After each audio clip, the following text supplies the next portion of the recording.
I didn't say Assad, but we certainly have not gained anything with Gaddafi. And you look at what happened. I mean, look at Libya, look at Iraq.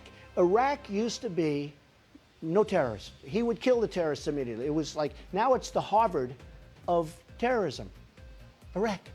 If you look at Iraq from years ago, I'm not saying he was a nice guy, he was a horrible guy, but it was a lot better than it is right now.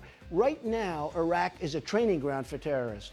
Right now, Libya, nobody even knows Libya. Frankly, there is no Iraq and there is no Libya. It's all broken up. They have no control. Nobody knows what's going on. So the world would be better off with Saddam Hussein 100%. and Gaddafi in power? 100%. Now, as far as Assad is concerned. What about the human rights abuses? Let's talk, well, you don't think they're happening now? They're worse now than they ever were. People are getting their heads chopped off. They're being drowned. Right now, they're far worse than they were ever under Saddam Hussein or Gaddafi. I mean, look what happened. Libya is a catastrophe. You look at our ambassador as an example, okay? Libya is a disaster. Iraq is a disaster. Syria is a disaster. The whole Middle East. And it all blew up around Hillary Clinton and around Barack Obama. It all blew up.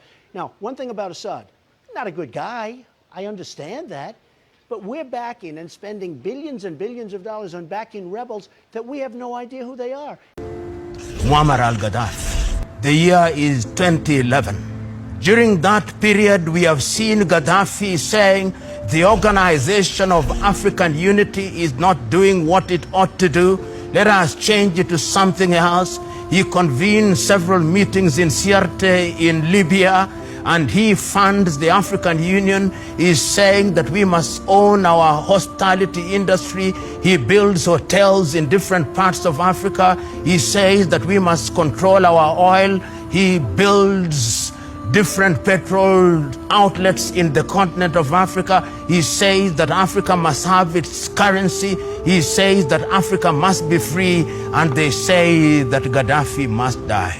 Recently, the president of Uganda, Yoweri Kaguta Museveni, narrated to the world why and when African leaders were prepared to fly to Libya to mediate, they were stopped by NATO and they were not allowed to go to Tripoli in Libya because NATO had taken the decision that Gaddafi must die. And Gaddafi died, and when Gaddafi died, we now know the state of Libya.